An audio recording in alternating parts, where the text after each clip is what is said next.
Bonsoir mesdames, bonsoir messieurs, bienvenue au Nocturne du Plan de Rome, bienvenue également à ceux qui nous suivent en direct sur Internet. Ce soir, la séance est consacrée au culte de Mithra. Mithra est une des nombreuses divinités étrangères accueillies à Rome, l'une des plus tardives, mais aussi celle dont le culte a pris une telle importance qu'Ernest Renan a pu dire, avec une certaine exagération, dans l'histoire des origines du christianisme, si le christianisme eût été arrêté dans sa croissance par quelques maladies mortelles, le monde eût été mitriaste. Alors je vous propose d'abord de voir l'histoire de ce culte, une histoire étonnante, de voir comment ce culte, parti d'Iran, est arrivé à, je dirais envahir, c'est pas tout à fait le mot, mais à se répandre dans tout l'Empire romain.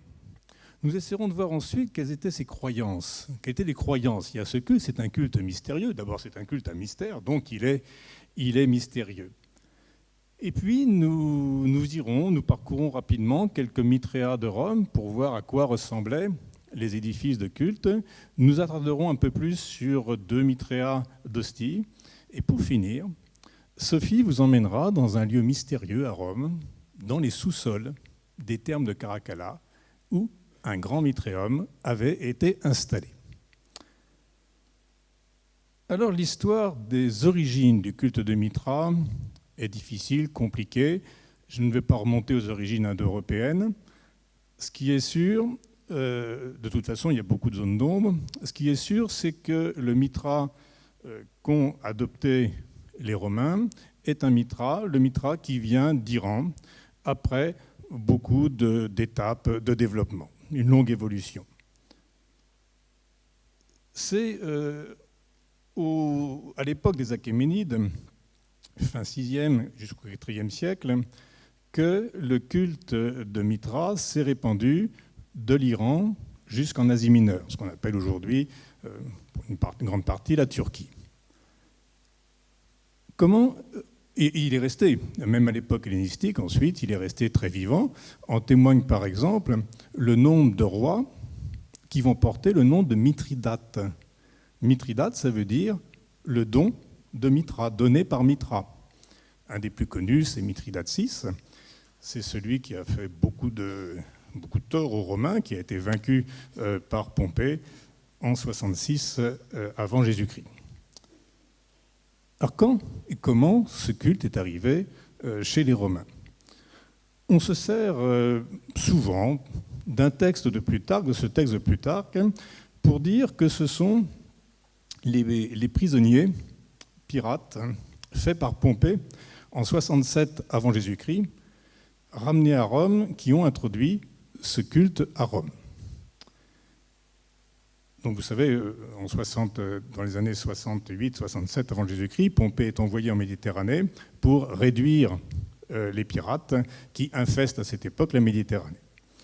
Mais ce n'est pas ce que dit Plutarque. Regardez le texte de Plutarque. Les pirates de Cilicie pratiquaient des cérémonies d'initiation secrètes, entre autres la cérémonie d'initiation de Mithra, qui est fidèlement conservée jusqu'à présent et qu'ils furent les premiers à faire connaître. Le culte de Mithra existait en Cilicie, en Turquie actuelle. Les Romains l'ont connu là-bas, mais rien ne nous dit qu'il a été importé à cette époque à Rome.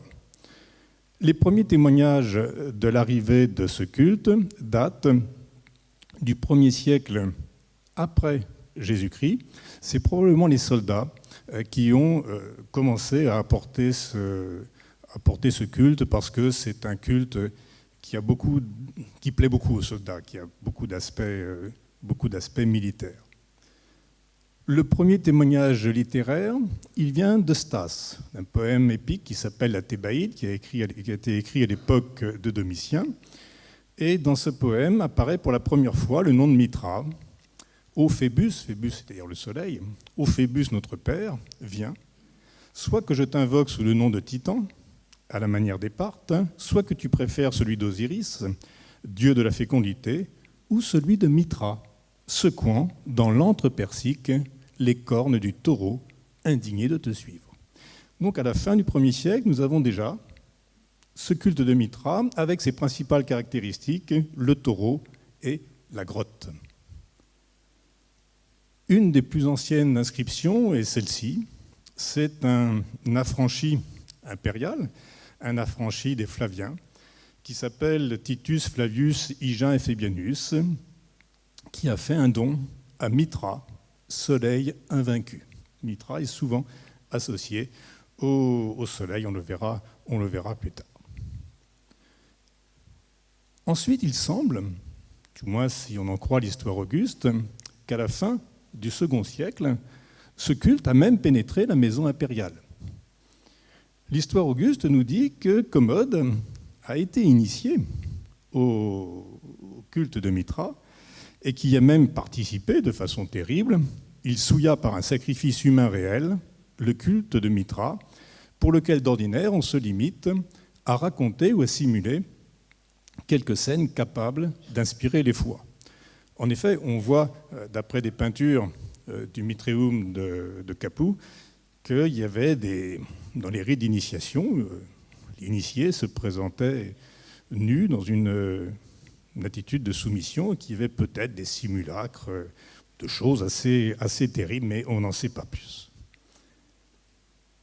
Pour en revenir à la maison impériale, donc même si l'histoire auguste n'est pas une source très fiable, il est sûr qu'en 211 après Jésus-Christ, il y avait un prêtre de Mitra dans le palais impérial. Regardez cette inscription. C'est un Lucius Septimius Archelaus qui fait une stèle pour lui et pour ses descendants.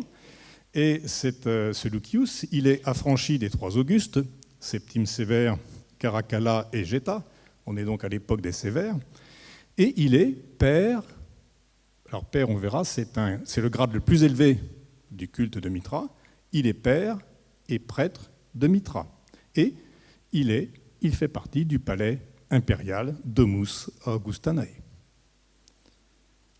Et encore quelques années plus tard, en 307-308 après Jésus-Christ, un Mitreum est complètement rénové à Carnuntum, dans l'Autriche actuelle, au nom des 4 empereurs.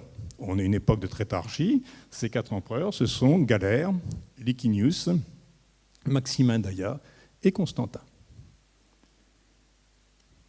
Fort de cet appui, au plus haut niveau, le mitriacisme va se développer dans tout l'Empire romain, va se répandre dans tout l'Empire romain. Probablement grâce aux soldats, aussi grâce aux esclaves importés pour l'essentiel d'Orient. Et voici la carte actuelle des Mitréas retrouvés dans le monde. Vous voyez à quel point c'est important. On a une concentration particulière sur Rome et Ostie, bien sûr, mais aussi sur toutes les régions qui ont été fortement occupées par les légions. Vous voyez la frontière du Danube, le Rhin, le mur d'Adrien en Écosse. Alors j'ai surligné, j'ai grossi les 2 Mitréas les plus proches de chez nous, celui d'Angers, il y en a qui a été découvert à Angers, et celui de Septeuil, c'est près de Mantes-la-Jolie. Alors pourquoi ce culte qui était devenu si important a disparu? Pour 3 raisons principales.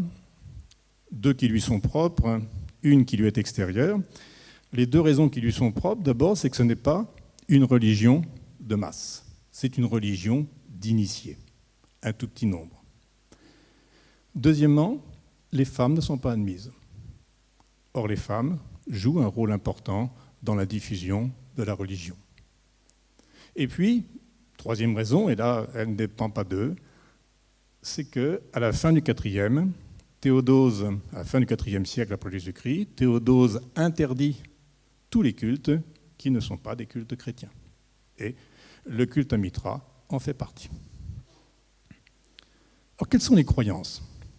Elles sont difficiles à connaître, puisque c'est un culte à mystère que les gens qui sont initiés n'ont pas le droit de raconter. Donc ce que l'on sait, on le sait pour l'essentiel. Il y a quelques fuites, il y a quelques inscriptions, mais l'essentiel, on le sait par l'iconographie. Mitra est né le 25 décembre d'une pierre. Il est né, il est représenté ici, naissant avec une épée et un flambeau. Il est venu sur Terre pour sauver les hommes et les protéger. Les sauver en leur apportant l'eau lors d'une sécheresse, qui était une sécheresse importante. C'est un Dieu qui apporte l'eau, la fécondité, et c'est un Dieu protecteur. Il est venu pour protéger les agriculteurs, donc protéger ceux qui les protègent, qui assurent leur sécurité, c'est-à-dire les soldats. Donc un Dieu sauveur et protecteur. C'est une créature du Dieu suprême des Iraniens, Ahura Mazda. Alors selon les époques, il a été son associé, son inférieur ou son égal. En tout cas, chez les Romains, il est arrivé tout seul, sans Ahura Mazda. La représentation la plus fréquente de Mitra, c'est Mitra tenant le taureau.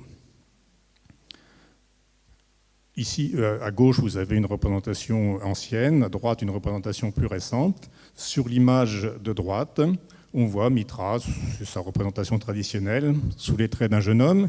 Il a le bonnet phrygien, le bonnet de son pays d'origine, une tunique et un pantalon de type oriental. Alors l'histoire du taureau, qui est souvent représentée, c'est Mitra qui rencontre un taureau dans la montagne, qui va le soumettre, l'attraper par les cornes, le faire se coucher jusqu'à épuisement et l'emmener dans une grotte. Et là, un corbeau vient lui dire qu'il doit sacrifier le taureau pour le salut des hommes. Il va donc sacrifier ce taureau et aussitôt, un chien puis un serpent vont venir boire le sang du taureau, en même temps qu'un scorpion va venir mordre les testicules du taureau. Tout cela, ce sont des signes, le sang, la semence, ce sont des signes de fécondité. On va retrouver le serpent, le chien, le scorpion sur quasiment toutes les représentations. On verra aussi assez souvent des épis qui sortent de la queue. Ces épis aussi sont signes de fécondité. Mitra est généralement accompagné de deux personnages. La représentation de Mitra est souvent accompagnée de deux personnages qu'on appelle les dadophores. Les dadophores, ce sont ceux qui portent des flambeaux. À gauche, Chaotès, qui tient un flambeau vers le haut, qui symbolise le lever du jour. À droite, Kotopatès, qui tient son flambeau vers le bas, qui symbolise la fin du jour, la fin de la journée. Et au-dessus, vous remarquez le corbeau qui est souvent représenté aussi. La représentation de Mitra est également souvent accompagnée de la représentation du char du soleil et du char de la lune. On le voit donc, Mitra, c'est une divinité du soleil qui se lève, du soleil qui se couche. Et on verra aussi dans la suite que c'est aussi le dieu qui vit au rythme des planètes qui bougent dans le ciel. Ces représentations étaient souvent en couleur. Quelquefois, il s'agissait même de peintures qui étaient directement peintes sur la paroi du fond du sanctuaire. Alors voyons quelques mitréas maintenant, quelques lieux de culte. À Rome, on en a repéré une quarantaine. Alors soit ils sont bien conservés, soit on a simplement trouvé des objets de culte qui laissent penser qu'un mitréum était installé à cet endroit-là. Combien y en avait-il en réalité ? C'est difficile de le savoir parce que Rome est une ville qui a toujours été reconstruite sur elle-même. Et donc on a perdu beaucoup de traces. Par contre, tout près de Rome, à Ostie, on a une ville qui a été conservée dans son état d'origine, si je puis dire, qui était abandonnée au IVe siècle. Et là, sur 33 hectares fouillés, on a repéré 18 mitréas. Ça veut dire à peu près un mitréum pour 2 hectares. Si on applique cette proportion à Rome, on arrive au moins à 690 mitréas à Rome, et on pense qu'en réalité, il y en avait beaucoup plus. Probablement 1 millier, peut-être encore plus d'1 millier. parce que Rome a une densité de population beaucoup plus importante qu'Ostie. Tous ces mitréas ont en commun 3 caractéristiques. Première caractéristique, ils sont voûtés. Ils sont, pas forcément voûtés, généralement voûtés, mais ils sont souterrains. Deuxième caractéristique, ils se présentent toujours de la même manière, une salle allongée avec des banquettes de chaque côté. Banquettes qui vont servir pour le banquet sacré. Alors soit on va s'y allonger, soit on voit quelquefois la banquette est assez étroite, on va peut-être s'y agenouiller ou s'y accroupir. Devant la banquette, on a souvent un replat où devaient être déposés les aliments. Et troisième caractéristique, ils sont relativement petits. La majorité de ceux qu'on a retrouvés peuvent contenir entre 15 et 30 personnes. Les plus grands peuvent aller jusqu'à 50 personnes, voire un petit peu plus. On va aller à Ostie pour essayer d'en voir un de manière un petit peu plus précise. On va aller voir le mitréum des 7 sphères qui se trouve près du théâtre. Ce mitréum est construit au nord d'une petite place où il y a déjà 4 petits temples, juste à côté de la maison d'Apulée. On y entrait probablement par un passage au milieu des 4 petits temples. L'aspect actuel ne doit pas faire illusion. Tout ce que vous voyez en briques est une reconstruction pour abriter des mosaïques qui sont parmi les mieux conservées de tous les mitréas à Ostie. Vous vous apercevez sur la gauche une partie du mur original. Il ne restait en fait que les fondations, que les bases des murs. C'était ici, pour cette partie-là, un mur qui était ce qu'on appelle en opus reticulatum, et c'est du tuf. À l'intérieur, on retrouve le grand espace, la grande allée centrale, avec 2 banquettes de chaque côté. Au fond, la représentation de Mitra tuant le taureau, alors qui ici a été remise en place parce que le mur du fond est aussi une reconstitution. Le mur était effondré. Et d'ailleurs, ce n'est pas la vraie sculpture qui a été mise là. L'original se trouve en réalité au musée du Vatican. C'est une copie qui est dans le mitréum. On l'appelle le mitréum des 7 sphères parce que dans l'allée centrale sont dessinés dans la mosaïque 7 demi-cercles, 7 portes, qui représentent à la fois les 7 degrés d'initiation des dévots de Mithria et également les 7 planètes. Vous savez que les Romains ont une conception géocentrique du monde, donc pour eux la Terre est au milieu et autour de la Terre tournent 7 sphères, qui sont pour eux les 7 planètes. Ils considèrent la Lune et le Soleil comme des planètes. Donc il y a la Lune, le Soleil, Mercure, Vénus, Mars, Jupiter et Saturne. Et au-delà, il y a ce qu'on appelle la sphère des fixes, des étoiles qui sont fixes. Alors ils ne connaissent ni Neptune, ni Uranus, ni Pluton. On a un autre mitréum à Ostie où les symboles des 7 degrés d'initiation sont encore beaucoup plus explicites qu'ici dans le mitréum des 7 sphères. C'est le mitréum de Felicissimus qui est un petit peu plus au sud. Là, on a une mosaïque qui nous représente très clairement les 7 degrés. Le premier degré d'initiation, c'est le corax, le corbeau, sous le patronage de la planète Mercure. Alors vous avez en représenté un corbeau, une jarre ou une petite jarre ou un petit bol, et un caducée. Donc le corbeau, c'est le messager de Mitra, ça doit être le rôle de ces premiers initiés. La cruche fait peut-être allusion à des rites d'ablution comme un baptême. Tertullien nous dit que dans le culte de Mitra, on pratique un baptême à l'eau qui ressemble à celui des chrétiens, et à droite, le caducée est le symbole de Mercure. Au deuxième degré, c'est le nymphus, qui est le jeune marié, et qui est associé à la planète Vénus. Alors, il nous manque la partie de gauche de la mosaïque. Probablement que le voile était représenté, c'est un symbole qu'on retrouve souvent pour ce degré d'initiation. Et à droite, vous avez en haut le diadème, c'est souvent un attribut de Vénus sur les monnaies. Et vous avez également la lampe à huile qui peut être soit une lampe utilisée dans cette cérémonie d'initiation, soit le symbole de la brillance de Vénus dans le ciel. Au troisième niveau, on devient Miles, soldat. Et on est bien sûr sous le patronage de la planète Mars. Et ici, on a 3 attributs guerriers. Le sac, à gauche, le sac du militaire. Et puis, à droite, le casque et la lance, qui sont aussi des attributs de Mars. Niveau supplémentaire, on devient lion. Alors, à partir de là, ça commence à devenir sérieux. On entre dans les hautes sphères du mithriacisme. Quand on est lion, on va s'occuper du feu. Donc, on va avoir à gauche une pelle qui va servir à aller chercher les braises et, par exemple, à allumer l'encens. Au milieu est représenté un sistre. C'est un instrument à percussion que l'on secoue, qui va faire beaucoup de bruit, un peu comme une crécelle. C'est un instrument qu'on connaît bien dans le culte d'Isis. Apparemment, il devait être utilisé aussi dans le culte de Mithra, au moins pour ce degré d'initiation. Et à droite, on a la foudre, le symbole de Jupiter.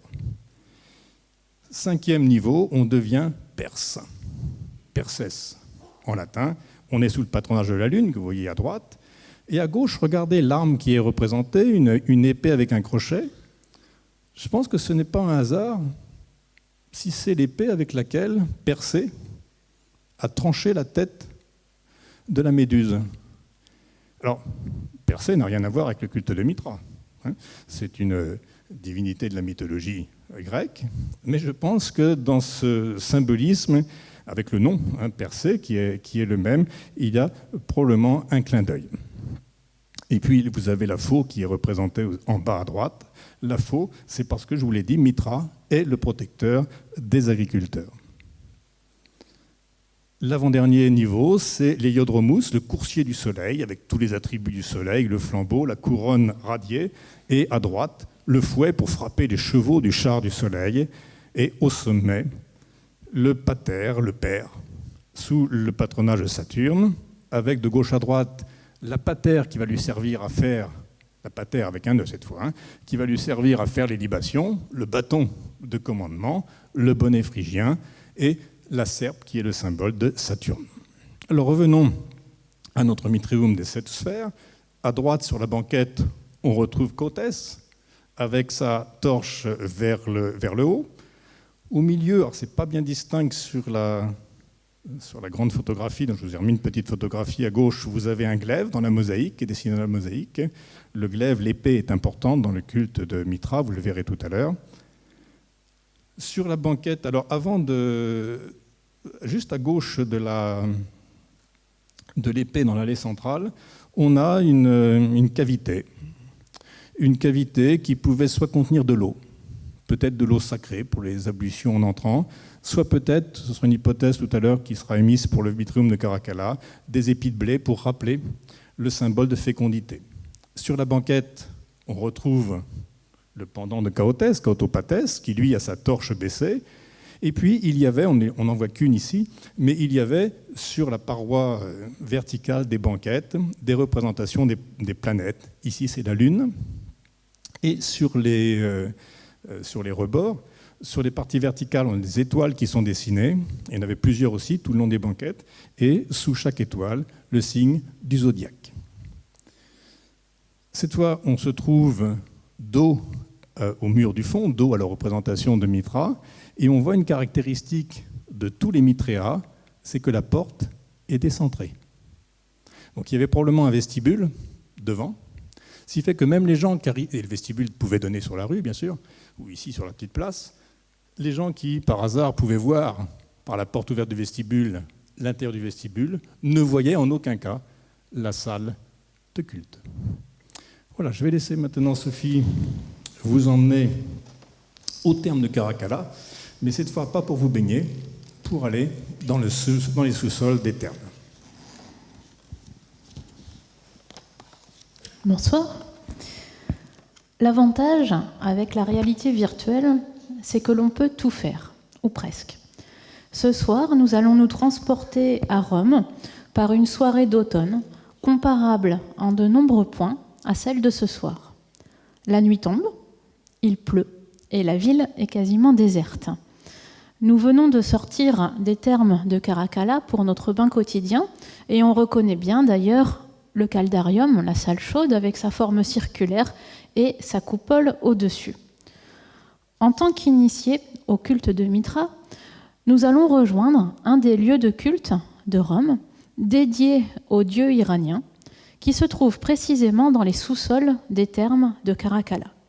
Ce soir, en effet, nous allons parler de culte à mystère, partiellement secret, qui avait donc lieu dans des lieux retirés de la ville. Vous voyez, on vante souvent la présence des portiques dans les villes méditerranéennes pour se protéger du soleil, mais en cas de grands abats de pluie comme ce soir, ces portiques sont aussi très commodes pour se mettre à l'abri. En journée, ici, on venait surtout pour se promener, pour discuter ou pour assister à des lectures publiques. Mais si je vous ai emmené sous ce portique ce soir, c'est plutôt pour rejoindre cet escalier qui va nous permettre d'arriver à l'entrée des souterrains des thermes de Caracalla. Alors regardez, on va redescendre et je vais vous montrer quelques photos d'aujourd'hui. Vous allez voir que cet escalier, eh bien, il est encore très bien préservé aujourd'hui. Voilà. Vous allez reconnaître tout de suite. Vous voyez l'escalier à gauche, c'est celui qu'on vient de descendre. Or, à droite de la photographie, nous avons l'accès au souterrain.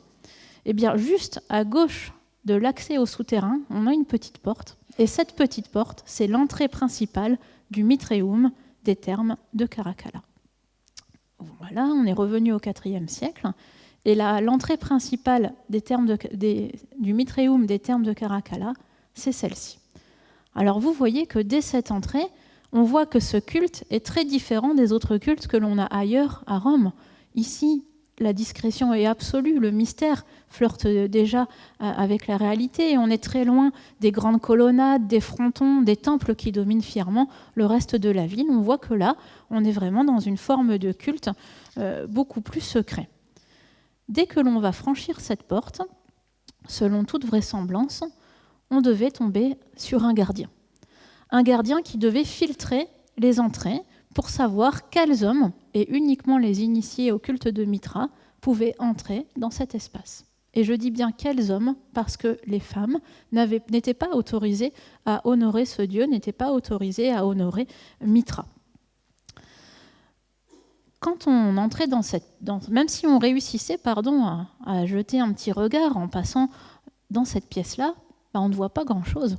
On ne voit pas grand-chose parce que, architecturalement, tout est fait pour que la salle de culte principale ne puisse être découverte qu'au dernier moment. Regardez ce plan qui représente le Mitréum que je suis en train de vous faire visiter. La porte d'entrée est marquée par la flèche rouge. Et la salle de culte principale, c'est celle que j'ai surlignée en jaune. Et pour passer de l'un à l'autre, vous voyez qu'on est obligé de réaliser un crochet. Et c'est ce crochet qui permet de garder l'ambiance mystérieuse de la pièce principale que vraiment seuls les initiés vont pouvoir découvrir et au dernier moment. Donc cette première pièce, elle ne semble pas avoir beaucoup d'autres fonctions que de ménager la surprise au moment de l'accès à la pièce centrale. Sa seule caractéristique, c'est qu'elle comporte un bassin, ici, un bassin que l'on peut toujours voir aujourd'hui pour ceux qui ont la chance d'aller visiter le Mitréum des thermes de Caracalla. Une fois que l'on a passé ce vestibule, si on veut, on va arriver dans une antichambre qui va être réservée aux objets liés au culte. Regardez sur les murs. Sur les murs, on voit qu'il y a des vêtements de différentes couleurs. Eh bien, ces vêtements colorés correspondent à ce que nous apprennent les sources iconographiques.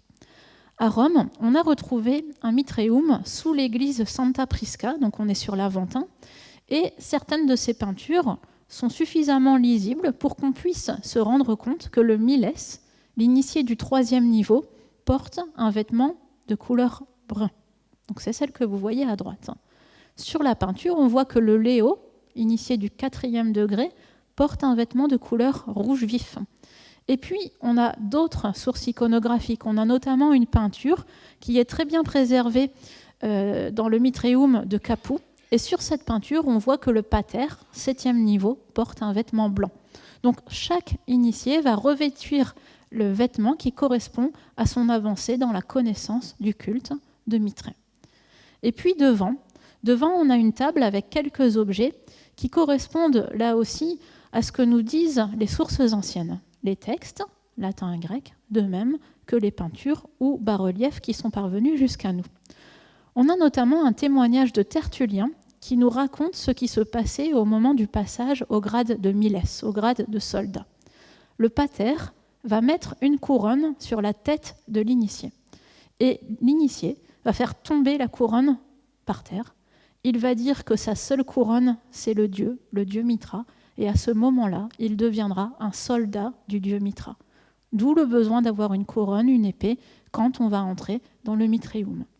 Et puis on en a d'autres, des témoignages comme celui-là. On a notamment Porphyre. Porphyre, c'est un philosophe du IIIe siècle qui nous raconte que le miel était très utilisé dans ces cérémonies. Il raconte notamment que du miel pouvait être utilisé pour purifier les mains ou la langue des différents initiés pendant différents moments de la cérémonie.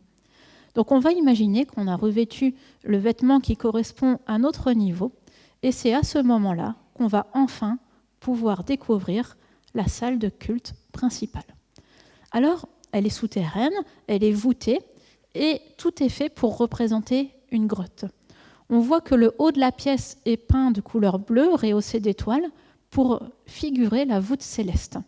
On sait en effet, et vous l'avez vu dans la première partie, que le culte à Mitra est très lié à l'astrologie, à la connaissance des planètes. Et on pense que le pater, celui que vous voyez tout au fond, celui qui a été parvenu au 7e degré, était vraiment un spécialiste de cette science, donc un homme d'une grande culture.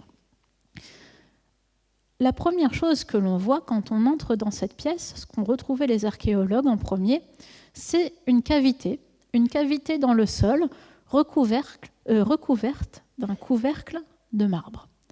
Et certains spécialistes pensent que dans cette cavité, il y avait peut-être des épis de blé sacrés entreposés en allusion aux épis de blé qui étaient nés de la queue du taureau au moment où Mitra l'avait sacrifié. À l'entrée, sur les côtés, sur les banquettes, on trouve également des petites niches dans lesquelles il y avait peut-être de l'eau sacrée. Et une des hypothèses, c'est que les initiés pouvaient se baigner les pieds grâce à cette eau sacrée, peut-être avant d'accéder aux banquettes qui se trouvent sur les côtés. Et dans ce cas-là, on pourrait faire un parallèle avec l'eau bénite des chrétiens ou avec le lavage des pieds chez les musulmans avant d'accéder à la mosquée. On peut donc considérer que malgré leurs différences, il y a un certain nombre de points communs dans les grandes religions monothéistes, y compris dans le mitriacisme qui a connu un certain succès à Rome.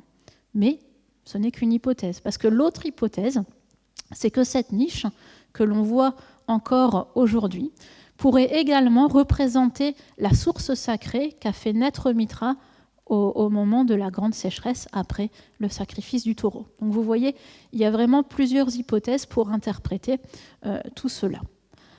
Comment se passait la cérémonie ?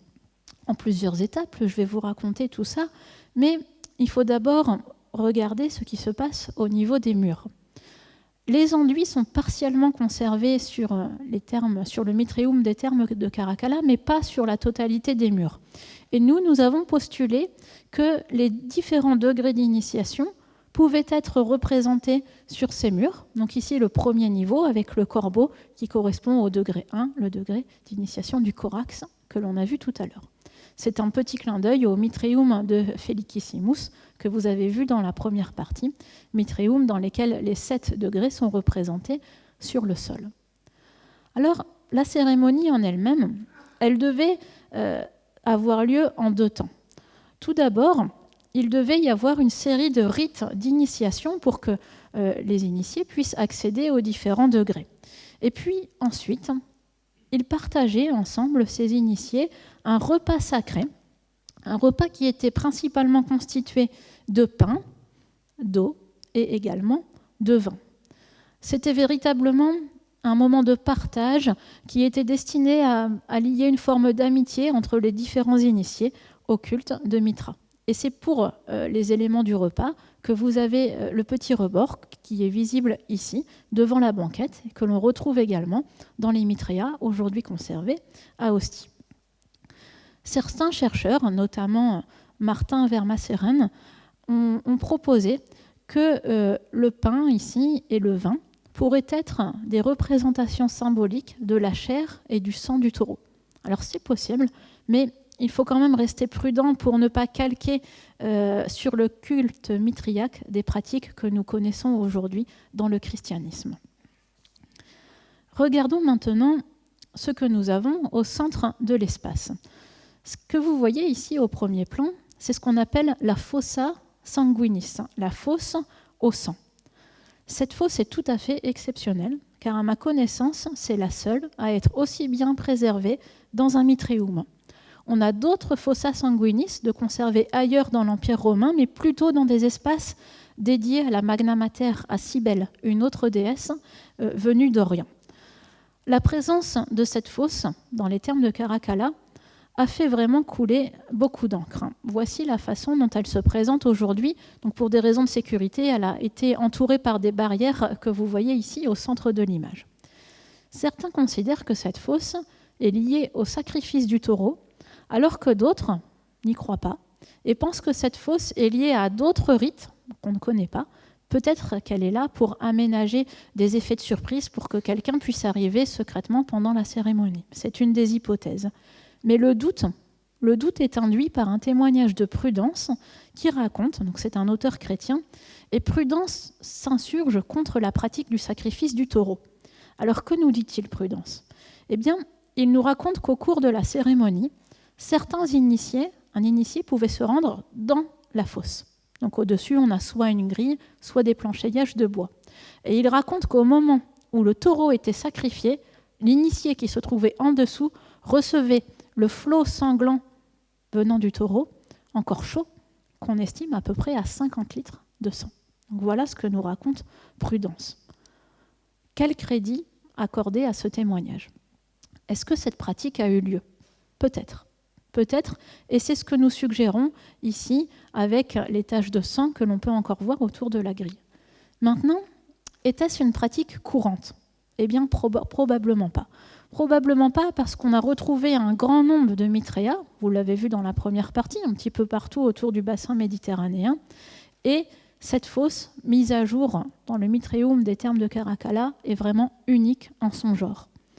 Nous nous rangeons donc à l'avis des spécialistes qui proposent que si des sacrifices de taureaux ont eu lieu dans ce mitréum, c'était probablement pour une occasion exceptionnelle, peut-être pour l'inauguration du mitréum ou à l'occasion de la réouverture suite à un agrandissement de la structure. Ce sont vraiment différentes hypothèses. En tout état de cause, ce qui est certain, c'est qu'il faut prendre un certain recul avec le témoignage de Prudence. Il est peu probable, comme le dit l'auteur chrétien par exemple, que l'initié ait bu le sang du taureau. Ça, je pense qu'on peut l'oublier. Et puis, il faut remettre aussi cette pratique dans son contexte. Les Romains sont habitués à sacrifier des animaux. Vous savez, il y a des prêtres qu'on appelle les aruspices qui sont spécialisés dans le sacrifice des animaux pour regarder le foie de l'animal. L'idée, c'est qu'on demande l'avis des dieux pour à peu près tout à Rome. Et pour connaître l'avis des dieux, on sacrifie un animal et on regarde son foie. Si le foie est en bonne santé, ça veut dire que le dieu est favorable à la question qu'on lui a posée. Si le foie est malade, ça veut dire que le dieu est défavorable. Donc, les Romains connaissent ces sacrifices. Ils ne sont pas scandalisés de la même manière que nous sommes un petit peu heurtés par ces pratiques aujourd'hui.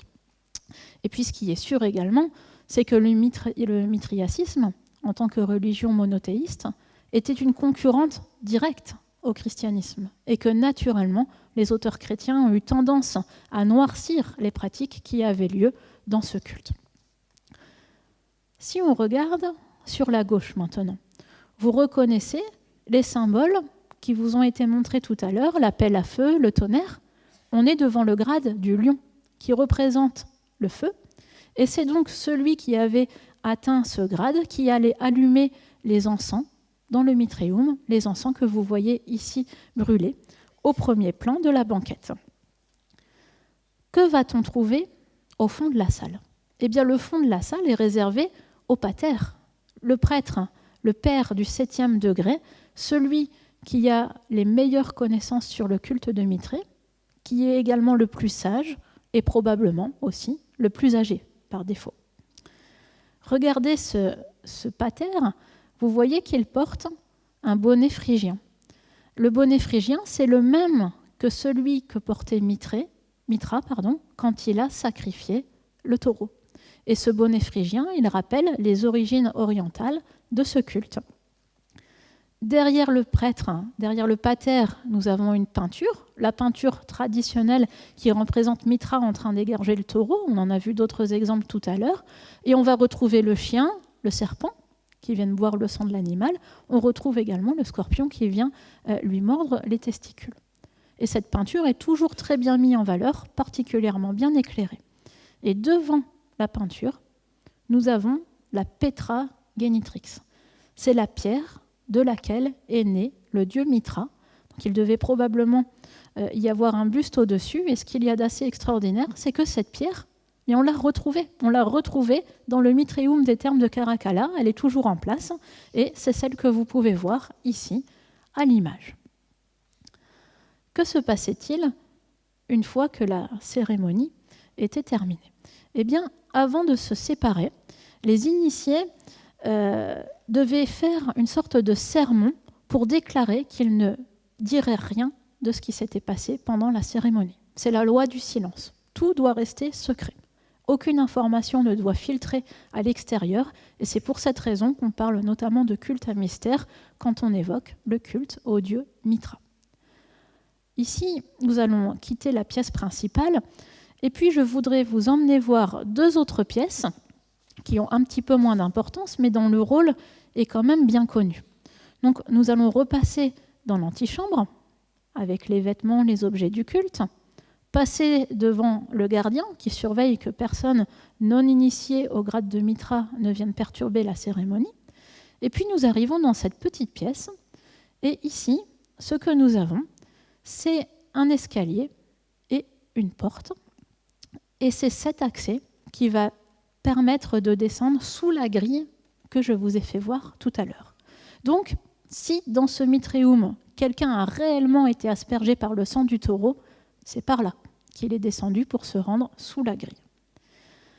Ce qu'il y a d'assez étonnant, et je vous le disais tout à l'heure, c'est que nous n'avons aucune certitude pour savoir si oui ou non le sacrifice du taureau a eu lieu dans un Mitrium, notamment dans le Mitrium des Thermes de Caracalla. Et pourtant, quand on s'intéresse au mitriacisme, mais c'est toujours ce sacrifice du taureau qui revient à l'esprit. À tel point que dans les mémoires d'Adrien, qu'a écrit Marguerite Yourcenar, elle imagine qu'Adrien lui-même a connu ce sacrifice. Je vais vous lire ce qu'elle écrit. Donc c'est l'empereur Adrien qui parle, et nous sommes au début du second siècle après Jésus-Christ. Et Adrien nous dit « Le culte de Mithra, moins répandu alors qu'il ne l'est devenu depuis nos expéditions chez les Parthes, me conquit un moment. Je me souviens que le poids du taureau agonisant faillit faire crouler le plancher à claire-voie sous lequel je me tenais pour recevoir l'aspersion sanglante. J'ai réfléchi par la suite au danger que ces sortes de sociétés presque secrètes faisaient courir à l'État sous un prince faible, et j'ai fini par sévir contre elles. Mais j'avoue qu'en présence de l'ennemi, elles donnent à leurs adeptes une force quasi divine. » Marguerite Yourcenar a donc imaginé que l'empereur Adrien lui-même, dans le cadre d'une cérémonie mitriastique, a été aspergé du sang du taureau. Donc peut-être dans un endroit semblable à celui-ci, même si encore une fois, il faut rester très prudent sur l'interprétation de cette fosse qui est encore âprement discutée par les spécialistes aujourd'hui. Et puis le dernier espace du Mitrium que je voulais vous montrer, c'est la cuisine. C'est la cuisine dans laquelle on va préparer les aliments sacrés liés au banquet qui a lieu à la fin de la cérémonie. En réalité, on ne sait pas si autre chose que du pain, de l'eau et du vin pouvait être consommé lors de ce banquet sacré. Sur certaines peintures, notamment sur les peintures retrouvées dans le Mitrium de Santa Prisca, celui dont je vous parlais tout à l'heure sur l'Aventin, on voit que le pain a été remplacé par des fruits et par des gâteaux. Donc ça, c'est bien attesté. La grande question, c'est de savoir à quoi correspondent les os de volaille que les archéologues ont retrouvés dans certains Mitriums. Est-ce que ce sont des animaux qui ont été sacrifiés lors de passage à certains rites, ou est-ce que ce sont des animaux qui, suite au sacrifice, ont été mangés lors du banquet? Eh bien, on n'en sait rien. On n'en sait rien, tout reste ouvert. Toujours est-il que le but était vraisemblablement d'avoir un moment convivial pour unir les initiés au culte de Mithra. Alors, on va remonter voir les jardins des thermes de Caracalla, mais j'ai envie de vous proposer de changer de chemin, parce que tout à l'heure, nous sommes passés par les portiques, et puis on va essayer de faire autre chose, tout simplement parce qu'on est vraiment à quelques mètres de l'entrée des souterrains des thermes de Caracalla. Alors, ce que je vous propose ce soir, c'est qu'on remonte par ces souterrains. Ça va me permettre de vous montrer un autre aspect de la civilisation romaine. Et puis, un des endroits que je trouve vraiment épatant dans ces souterrains, c'est ce premier espace. Regardez, je mets des guillemets, mais je vais quand même m'autoriser à parler de rond-point. C'est une sorte de rond-point autour de laquelle les charrettes qui acheminent le bois nécessaire pour le chauffage des thermes, c'est ici que ces charrettes tournent. On pense qu'il pouvait aussi s'agir d'une pièce d'intendance pour que des contrôleurs puissent surveiller en permanence la quantité de bois apporté dans les thermes. Alors le voici ce rond-point entre guillemets, tel qu'on peut le voir aujourd'hui. Et de là, on va pouvoir aller dans une véritable ville souterraine. De là, ça n'a aucun lien avec le Mitrium, mais c'est juste à côté, ça serait quand même dommage de ne pas aller voir. De là, on va pouvoir accéder à des souterrains. Vous voyez, je vais pouvoir accéder par le souterrain S8 au couloir S1 qui ont été surlignés en jaune.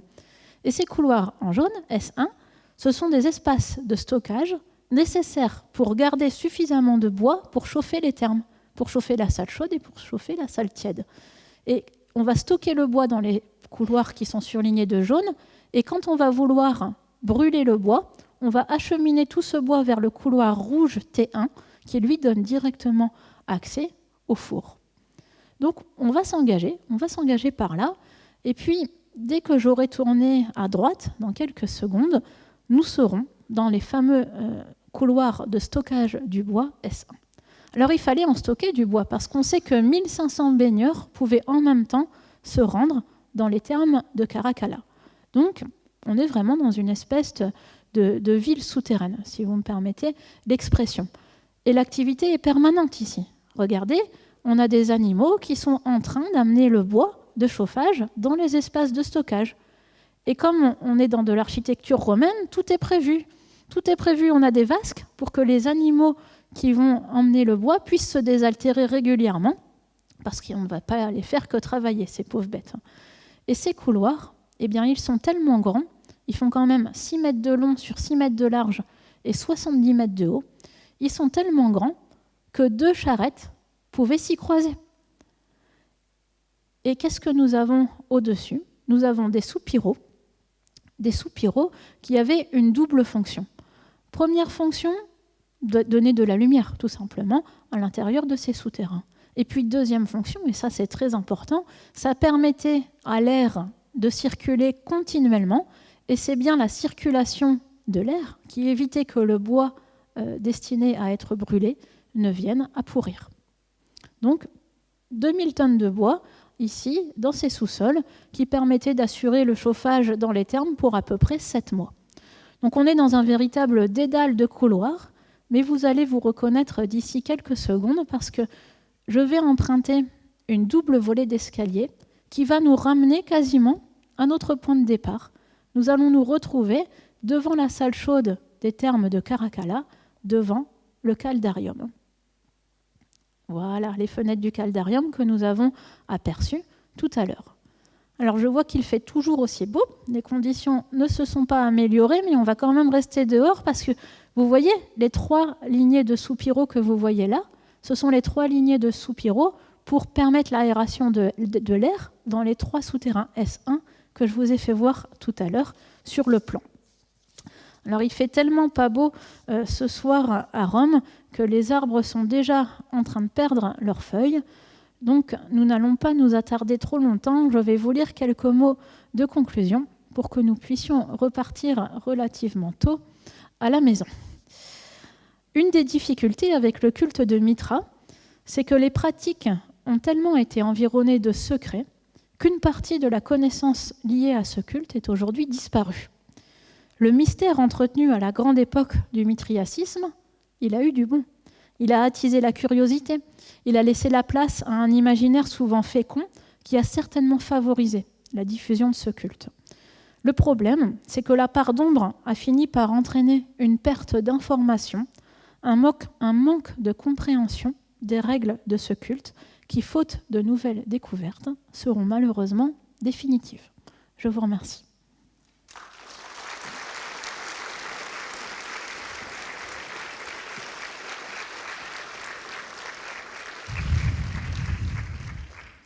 Bien, merci à vous. Donc vont passer parmi vous les micros pour que nous puissions répondre à vos questions. Le temps que vous préparez vos questions, je vais vous dire que la prochaine nocturne, ce sera en février. Ce sera le premier mercredi de février, le 5 février. Elle sera consacrée à un autre aspect de nos activités de recherche, c'est la reconstitution d'un système mécanique, d'un système technique qui a permis l'élévation d'un obélisque de plusieurs centaines de tonnes sur le Grand Cirque. Donc on verra comment il est parti d'Égypte et comment il a été monté sur le Grand Cirque. Alors entre aujourd'hui et février, on ne va pas rester inactif. Et on organise en décembre, du 11 au 13 décembre, un grand colloque sur la topographie et l'urbanisme de la Rome antique, colloque au cours duquel on va faire venir les grands spécialistes français et étrangers, essentiellement italiens, sur la topographie et l'urbanisme de la Rome antique. Si ça vous intéresse, c'est un colloque qui est ouvert à tous. Vous avez le programme qui est distribué à l'entrée, qui est disponible sur les tables à l'entrée, qui vous a été affiché. Vous pouvez venir aux conférences que vous voulez. Les conférences sont dans la langue où est le titre. Quand le titre est en italien, c'est que la conférence est en italien. Quand il est en français, c'est que la conférence est en français. C'est gratuit, c'est ouvert à tous. Vous pouvez venir simplement pour la conférence qui vous intéresse et repartir après. Ça se tient non pas dans cet amphi parce que la salle est occupée par les examens au mois de décembre, c'est pour ça aussi qu'il n'y a pas de nocturne en décembre, c'est dans l'amphithéâtre que le CIREV, le Centre interdisciplinaire de réalité virtuelle, a fait construire en extension de la Maison de la recherche en sciences humaines pour la réalité virtuelle, mais également pour d'autres activités. Donc c'est juste derrière la Maison de la recherche en sciences humaines, juste à côté de la salle immersive du CIREV. Voilà, on peut passer maintenant aux questions. S'il y a des questions, j'espère qu'il y en a. Oui ?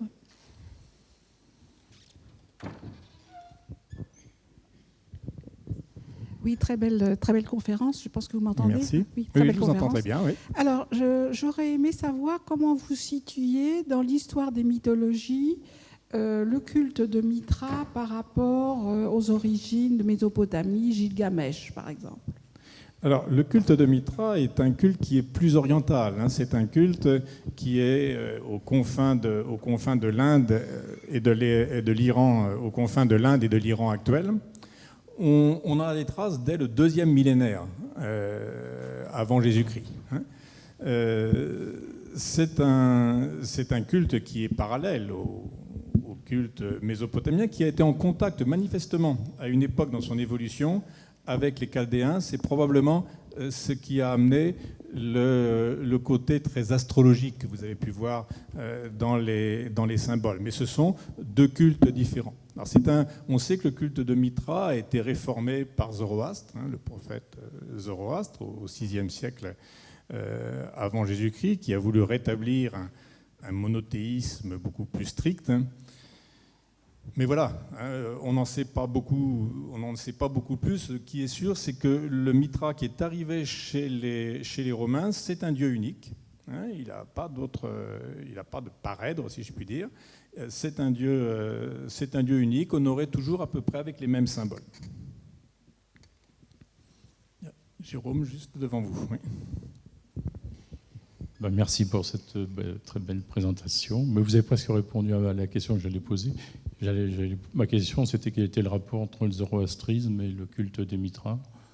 Voilà, donc Zoroastre a cherché dans ce qui était devenu la religion des Perses, la religion iranienne. Je vous l'ai dit, Mithra, donc c'est une création du dieu principal iranien qui est Ahura Mazda.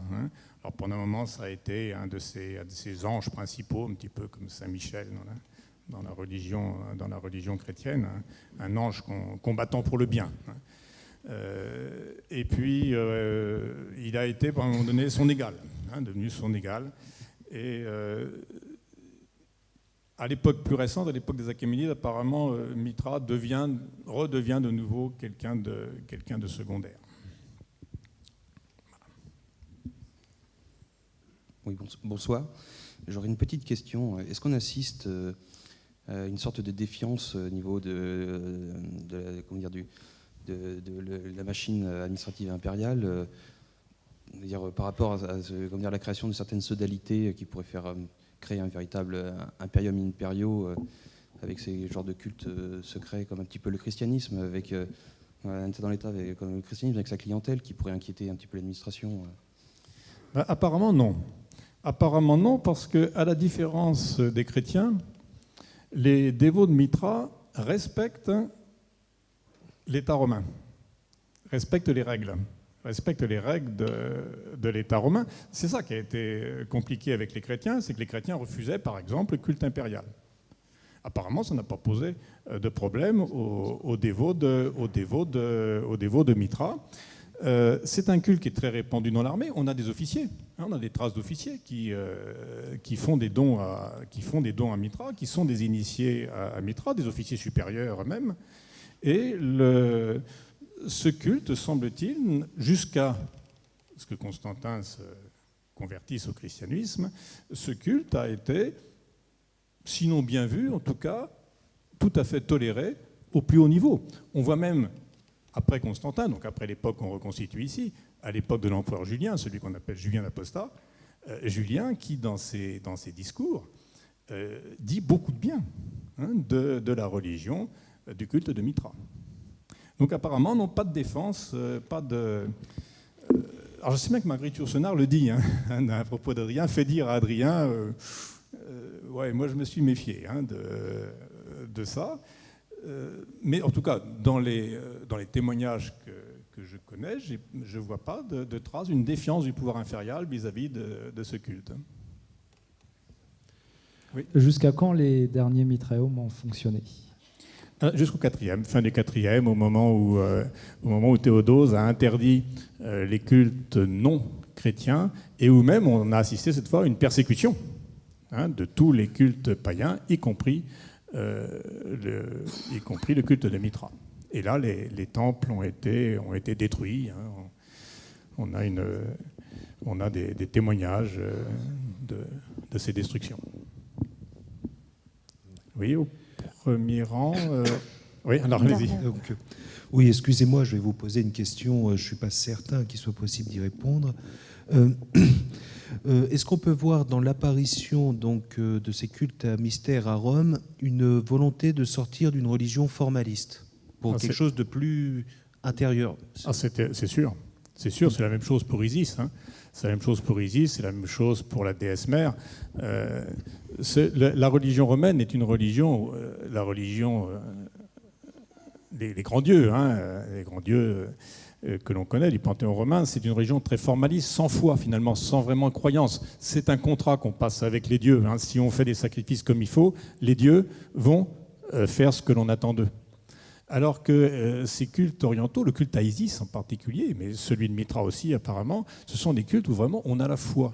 On croit en ce Dieu, on croit qu'il va nous protéger, on le croit qu'il va nous sauver. Et c'est ça, c'est certain, c'est ça qui explique le succès de ces cultes.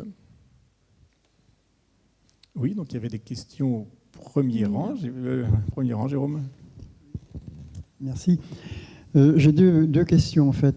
La première, est-ce qu'on aurait pu en faire ou est-ce qu'on en a fait un culte élitiste ou générateur d'élite? Alors, il semble que ce soit le contraire. Il semble que dans les confréries de mitriacistes ou de mitriaques, on ait eu un grand mélange, y compris des esclaves. Alors, ce sont des initiés, c'est un petit nombre, un tout petit nombre à chaque fois, puisque vous avez vu, pour les plus petits mitréas, c'est des communautés de 15-20 personnes.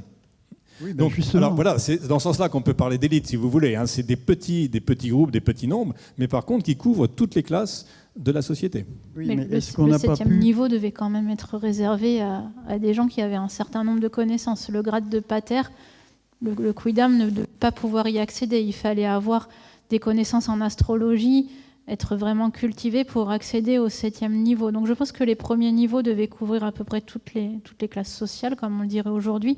Tout le monde devait pouvoir accéder en tant qu'homme, et juste homme, au culte de Mitra. Mais par contre, les derniers grades devaient être assez élitistes au sens où nous, on l'entend aujourd'hui. Oui. Alors, ma deuxième question est différente. Avant d'arriver à Rome, il a traversé la Turquie actuelle, la Grèce. Alors, il y a des vestiges, il y a des temples. Est-ce qu'on a trouvé... quels sont-ils? D'abord, est-ce qu'on en a beaucoup? De quelle époque? Et est-ce qu'il y a des différences dans les témoignages qu'on retrouve à Rome? Alors, apparemment, le mithriacisme est arrivé directement de Turquie, on va parler d'Asie mineure si vous voulez, sur Rome et Ostie, probablement par l'intermédiaire des troupes transportées par bateau ou des troupes qui arrivaient de ces régions-là. En fait, on a très peu de traces, on en a quelques-uns, mais il y a très peu de Mithréa en Grèce, dans la partie orientale. Oui, vous voyez la carte. Vous voyez, on a l'impression que tout s'est fait d'abord sur Rome et Ostie, et qu'à partir de Rome et Ostie, en suivant les mouvements des légions qui s'en vont sur leur poste de frontière, que c'est là que ça s'est répandu. Vous voyez, mais même jusqu'en Afrique, mais probablement par les légions romaines qui viennent prendre leur casernement à ces endroits. Et la Grèce, vous voyez, n'est pas tellement, la partie des Balkans n'est pas tellement fertile, en tout cas, ne nous offre pas beaucoup de restes de Mithréa. Oui, au premier rang.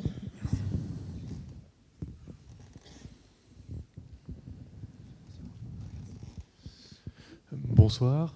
On a vu que le culte de Mitra était un culte exclusivement masculin.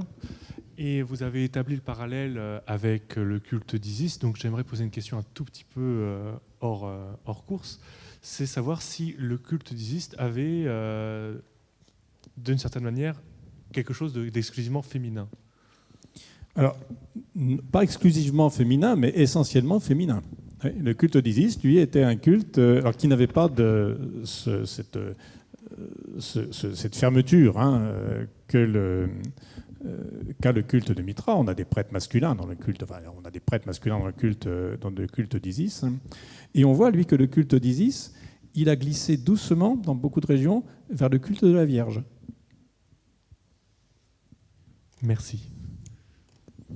On va encore prendre 2 ou 3 questions. Il y en a une là, vous avez vu, oui, et puis au fond là-bas. Oui. En raison de ses origines géographiques, le culte de Mitra présentait-il des aspects dualistes? Bien et mal, c'est ça? Comment? Bien, vous voulez dire aspect dualiste, c'est-à-dire le bien et le mal? Oui, c'est ça, bien sûr. Oui, oui. Zoroastre et tout ce qui a suivi derrière. Oui. Alors, je vous l'ai dit, Mitra semble avoir été importé seul. C'est une seule personne, c'est un seul Dieu. C'est un Dieu unique. C'est difficile de répondre à ces questions dans la mesure où c'est un culte à mystère, où tout le monde personne ne devait normalement dire ce qu'on connaissait sur cette religion. Mais si on observe les différents symboles, ce que disent les auteurs chrétiens, pour autant qu'on puisse faire la part entre la polémique et le vrai, c'est que c'est à la fois une religion, un Dieu protecteur, qui va donc protéger du mal, protéger de la souffrance, protéger des différentes choses qui peuvent arriver, et un Dieu sauveur. Peut-être qu'il y avait derrière ces croyances aussi une croyance en un au-delà. C'est des choses qui pourraient expliquer le succès de cette religion, de cette diffusion. Ce qui nous manque, en fait, c'est l'équivalent d'une Bible. On n'a pas de Bible mithriaste, et c'est ça qui nous empêche de répondre plus précisément à ces questions, parce que le serment du secret plus l'absence de texte direct fait que la connaissance de ce culte est quand même relativement obscure pour nous aujourd'hui. Ce qui nous reste, ce sont les monuments et les représentations, et c'est à partir de là. Oui, on va prendre une question là-bas, puis ensuite il y en aura une ici en bas, et oui. Puis là aussi. Oui, j'ai Oui. 2 ou 3 questions, petites questions. D'abord, est-ce qu'on sait pourquoi, d'après les textes, est-ce que vous savez pourquoi des femmes ne pouvaient pas faire partie de cette... Non. Non. Ah non, non, non. C'est une religion, c'est un culte aimé par les soldats, un culte à connotation guerrière. Mais est-ce que c'est parce que il n'y avait que des hommes parmi les guerriers, ou est-ce que c'est parce que voilà, ce culte était gardé, que les femmes en ont été interdites? Ça, je ne sais pas. Non. Deuxième question, est-ce que les initiés avaient des obligations, de devoirs, les uns envers les autres, un peu comme... Dans ce cas-là, est-ce qu'on peut comparer ce mystère à notre franc-maçonnerie, par exemple, ouais. où les choses ne devaient pas être... Enfin, beaucoup l'ont fait. C'est quelque chose, probablement, qui est très, très comparable à la franc-maçonnerie. Il semble y avoir eu beaucoup de solidarité entre les membres de ces confréries. Je ne sais pas si vous vous souvenez de l'inscription que je vous ai montrée de l'affranchi impérial, qui dit qu'il a fait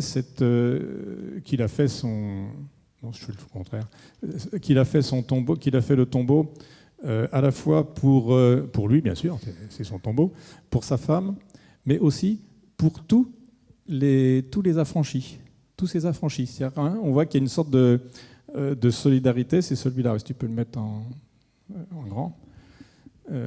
Fecit sibi et cosiae primitivae coniugi bene mineranti. Donc pour lui, il l'a fait pour lui, pour sa femme Cosia primitiva, une épouse qui a bien mérité, pour libertis, les affranchis masculins, libertabusque, pour les affranchis féminines, posterisque eorum, et pour toute leur postérité. Hein, on a l'impression d'une grande communauté. Là, hein. Et enfin, 2 petites questions encore. Est-ce que... oui, j'ai oublié la question. Oui, on dit que les chrétiens... Bon, au départ, vous avez dit, souligné que c'est l'empereur Théodose qui avait interdit ça. Mais apparemment, les chrétiens eux-mêmes, après, ont persécuté les fidèles, les initiés de Mithra. Est-ce qu'eux-mêmes avaient souffert de la persécution? Est-ce qu'on sait pourquoi ils se sont livrés à ce genre d'intolérance, de cruauté? Alors, les chrétiens avaient été persécutés avant l'époque de Constantin. Hein. Ensuite, à partir de Constantin, donc on est au début du IVe siècle, le christianisme est autorisé. Et là, on a toute une période de flottement au IVe siècle où il n'y a plus de persécution contre les chrétiens, c'est fini. C'est une religion qui est autorisée. Mais les choses... Alors, on a trace de conflits, de discussions, par exemple, dans la curie romaine, pour savoir s'il faut garder la statue de la victoire ou pas. On voit bien qu'il y a des conflits entre chrétiens et non-chrétiens. Mais les choses se passent à peu près calmement jusqu'à la fin du IVe, où là, les cultes païens sont interdits. Et on voit les chrétiens qui se livrent à ce dont ils ont été eux-mêmes victimes dans les siècles précédents, se livrer à des persécutions, alors pas seulement contre le culte de Mithra, mais contre tous les cultes païens, et ils détruisent à la fois les sanctuaires à Mithra, les sanctuaires païens d'une manière générale. Pour terminer, la technique de la mithridatisation, qui consiste à prendre un peu de poison. Alors ça n'a rien à voir avec le culte de Mithra, mais c'est lié au roi Mithridatis, qui s'était entraîné à prendre du poison régulièrement pour ne pas être empoisonné un jour. Ah bon, merci. Voilà. On va encore prendre, pour terminer, on va encore prendre 2 questions. Voilà. Donc, une petite question concernant... Est-ce qu'Alexandre le Grand, au cours de sa conquête, a été en contact avec le culte de Mithra dans les régions qu'il a traversées? Ah oui, absolument. Ah oui.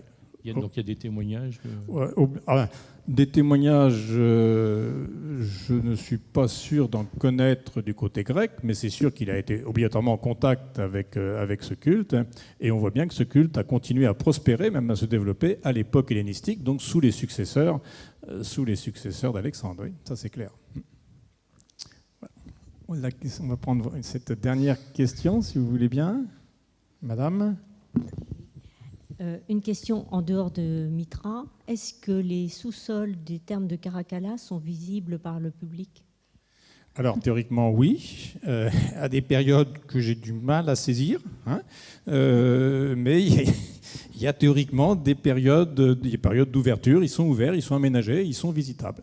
C'est sur rendez-vous la plupart du temps, donc il ne faut pas arriver comme ça en espérant qu'on va pouvoir visiter les sous-sols, mais il y a des associations qui ouvrent périodiquement ces espaces où il y a des expositions temporaires, mais il faut bien vérifier les dates et les heures d'ouverture. D'accord, merci. Voilà. Eh bien, écoutez, merci beaucoup à vous tous.